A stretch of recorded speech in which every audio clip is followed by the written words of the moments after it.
the wind whispered secrets through the tall grass as the sun dipped low behind the distant hills, casting golden shadows across the sleepy town of Brookmere.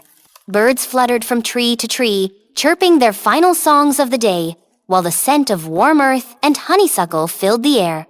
On the edge of the woods, where the moss grew thick and fireflies blinked like tiny lanterns, a girl named Elia crouched low behind a tree stump, heart pounding, eyes wide. Something was coming. The leaves rustled, not from wind this time, but from footsteps soft, steady, too quiet to be an animal. Elia held her breath. Then, as the twilight deepened, the air shimmered, just for a moment, like heat rising from a summer road. In that shimmer, a shape began to form, tall and cloaked in gold, yet not solid. Almost invisible. Elia blinked. The shape vanished. Not a sound remained. Only her own thudding heartbeat and the whisper of the woods. Back at home, the windows glowed warm with light. Her little brother's laughter echoed faintly through the open door, and the smell of carrot stew drifted from the kitchen. Her mother's voice called out for supper, calm and ordinary, as if the world hadn't just flickered into magic. But Elia knew. This was no trick of the eyes. The shimmer had happened before, always at dusk, always in the woods, and every time it left behind a single silver leaf where it had stood. Elia reached forward and picked it up gently. Cold to the touch, it glowed faintly in her palm. She didn't know what it meant yet, but she would find out. And maybe, just maybe, she would finally learn the truth about the father she could barely remember, the one her mother never spoke of, the one from her dreams, who wore a crown made of stars. That night, as the stars blinked open across the velvet sky, Elia lay awake beneath her patchwork quilt, the silver leaf hidden under her pillow. The room was quiet except for the gentle ticking of the wall clock and her brother Lark's soft snoring from the bed across the room. Moonlight spilled through the window, casting shapes that danced like quiet ghosts on the floorboards. Elia's eyes stayed fixed on the ceiling, her thoughts spinning like windmills. She remembered the dreams, the ones she used to have as a little girl. In them, she walked through a forest, bathed in blue light, where deer spoke in riddles and the trees whispered her name. At the heart of the forest stood a man cloaked in gold, his face blurred like sunlight through water. He would kneel before her, place a glowing crown on her head, and whisper words she could never remember upon waking. Then she would always hear the same soft echo, "You are not just a girl of this world. You are a child of two realms." The dreams had stopped for a while, but now, the shimmer, the leaf, they had returned. The next morning, Elia slipped out of bed before the sun had risen. She dressed quickly, tucked the leaf into her coat pocket, and tiptoed past her mother in the kitchen, who was humming softly over a bubbling kettle. She left a note beside the bread box that simply said, "Gone to the woods, back by breakfast." Then she ran. The woods felt different at dawn, quieter, like they were holding their breath. Mist hung low among the trees, and the air was cool with dew. Birds stirred on their branches but hadn't begun to sing yet. Elia moved carefully, her boots crunching softly on the damp leaves. She returned to the spot where she'd seen the shimmer, the same hollow near the creek where mushrooms grew in perfect circles and the trees arched above like a cathedral. She knelt and placed the silver leaf on the ground. At first, nothing happened. Then the wind shifted. A hush fell over the trees. The leaf began to glow, brighter than before. Slowly, the ground trembled just a little, and from the roots of the oldest oak, a shape began to rise. It wasn't a man this time. It was a door. Made entirely of woven branches and bound with silver ivy, the door stood tall and round, pulsing faintly with light. There was no handle, just a small knot at its center that seemed to watch her, waiting. Elia's heart raced. She reached out, pressing her fingers to the knot. At once, the door melted into mist, and the world changed. She stepped into a place she had never seen, but somehow already knew. The sky here was not blue, but deep violet, filled with floating lanterns that drifted like glowing jellyfish. Trees stretched impossibly high, their bark lined with gold, their leaves shimmering like glass. Creatures with wings and antlers, hooves and scales, peeked from behind blossoms the size of umbrellas. A river of silver light flowed gently through the land, and the air hummed with music that had no words, only feelings. Elia stood frozen in wonder. A voice came not loud, not from any one place, but inside her chest, like a memory. "Welcome home, child of the in-between." She turned and saw a figure standing just beyond the flowering trees. He was tall and robed in moonlight, though the edges of his form were blurry, as if the world couldn't quite hold him still. A crown of stars shimmered above his head, and in his eyes was the soft weight of many lifetimes. Elia didn't speak. She couldn't. Her throat was tight, with something between awe and longing. The figure reached out a hand, not solid, but steady. "You are brave to come, little one." She stepped forward. "Are you—" She began to wonder, but the answer was already there. "Yes, I am your father, the invisible king." He knelt before her, just like in her dreams, and touched her forehead gently. "You are the Lightborn, child of earth and ether. You carry the breath of both worlds." Elia blinked, and suddenly, images spilled through her mind, memories that weren't hers alone. Her father standing beside her mother beneath a sky of falling stars, a palace hidden within clouds, a war between shadows and light. A promise made to keep Elia safe in the human world, hidden until the time was right. That time was now. The king stood, his form flickering like flame in the wind. "There is danger coming, Elia. Something has broken through the veil between the worlds. It hunts the Lightborn. It hunts you." Elia shivered, though the air was warm. She didn't feel like someone special. She felt like a girl who sometimes got scared of thunderstorms and forgot where she put her school shoes. But the silver leaf had called her, and the door had opened. And her father was real. The king turned and began to walk. "Come, there is more to know." She followed him through a grove where the trees whispered in voices that sounded like lullabies. They came to a pool of still water that showed not reflections, but memories. Elia leaned in and saw her own face, younger, playing in her backyard with her mother. Then the image shifted. Shadows crept through the woods near their house. Eyes glowed in the dark. A creature stepped into view, a beast made of smoke and thorns, with no mouth and too many eyes. It slithered toward the light of the house, but stopped at the edge of a ring of stones. "Your mother has kept you hidden well," the king said gently, "but the creature remembers your scent now. The protection will not hold much longer." Elia looked up at him, her chest tight. "What can I do?" He placed a small orb of light into her hands. It pulsed like a heartbeat. "You must return and place this in the heart of your home. It will awaken the guardian that sleeps beneath your hearth. The guardian will protect your family while you grow strong enough to face the shadows yourself." Elia nodded, not because she felt ready, but because she knew she had to try. The king touched her hair gently, and for a moment, his face became clearer. He looked like her a bit around the eyes, a bit in the smile.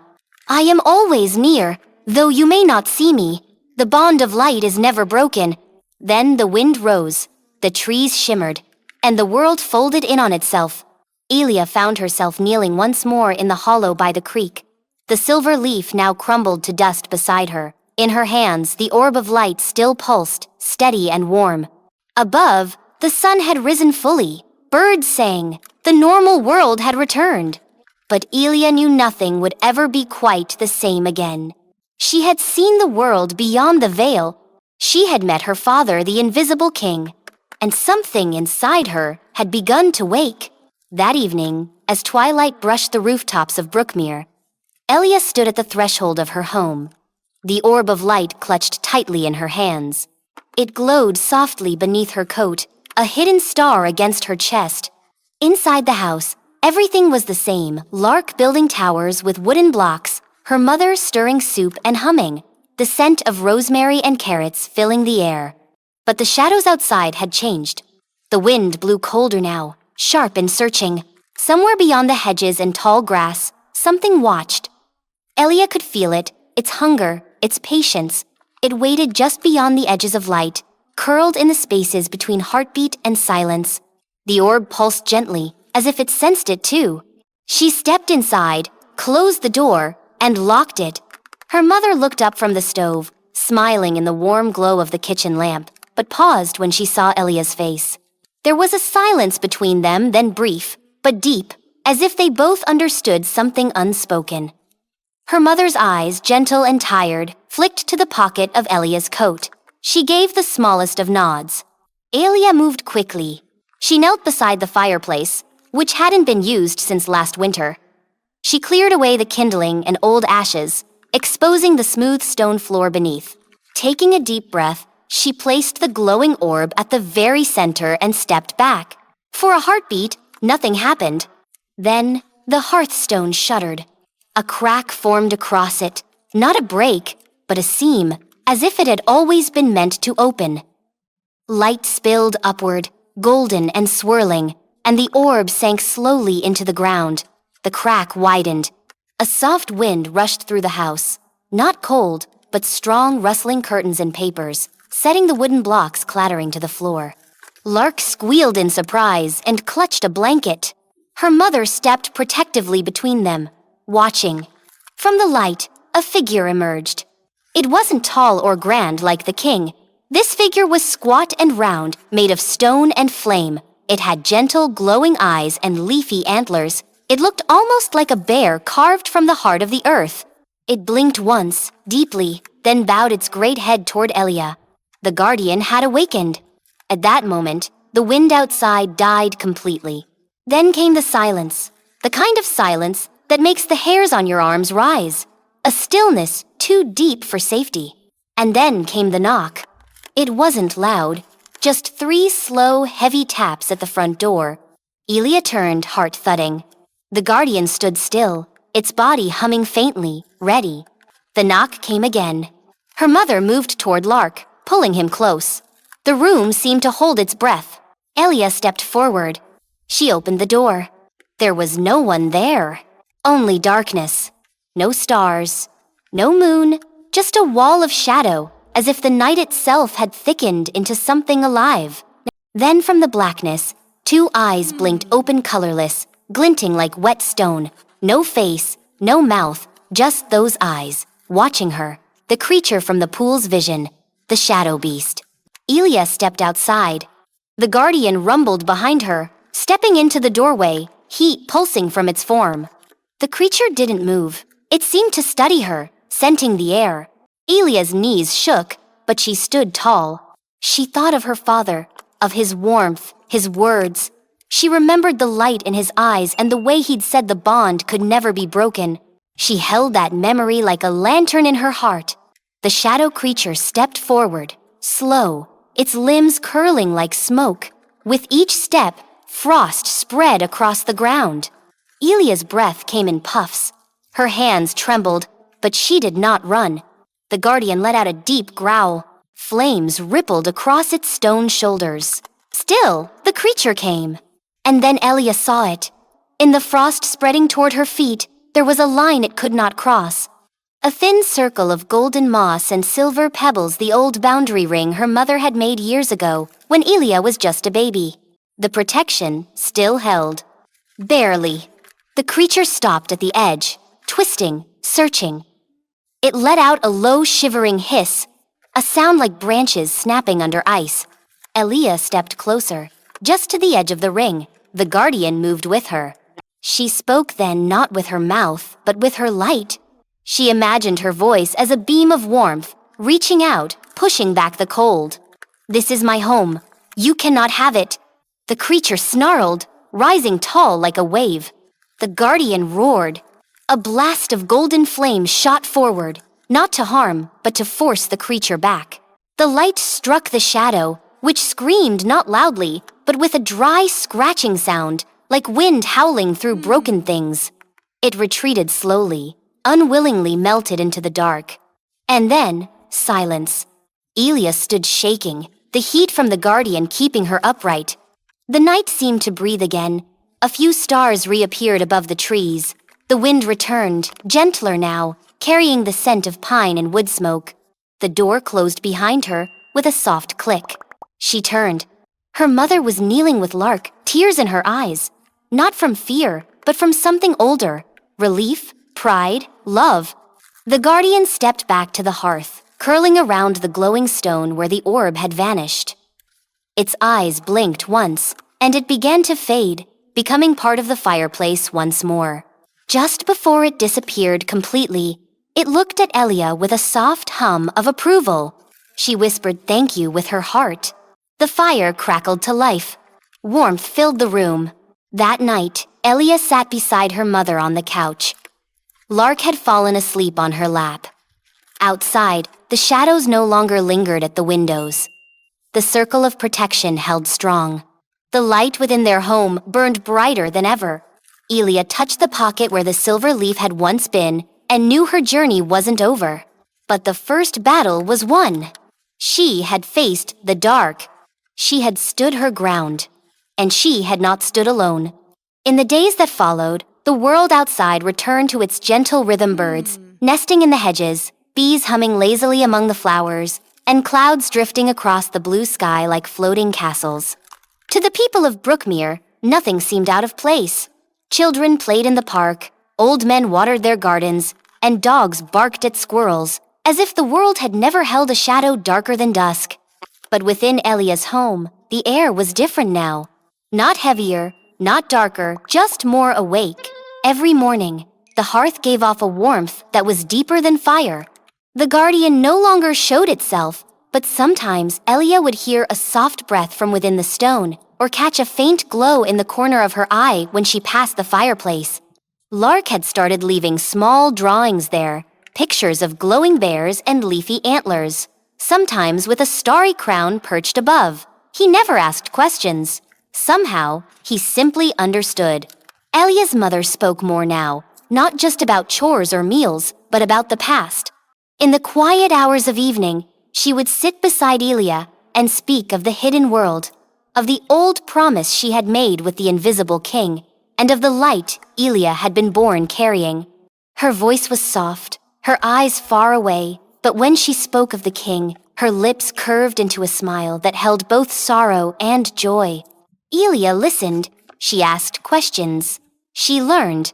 She learned that her father had not left them, not in the way she'd always believed. He had returned to the Etherlands to protect the borders between the realms, to hold back the shadows that had begun to leak through when the veil had first weakened. He had become invisible not by choice, but by sacrifice. He had done it for her, for all of them. That knowledge settled inside her like a seed, quiet but strong. Some nights, Elia would sit beneath the stars in the backyard, holding her knees and staring up at the sky.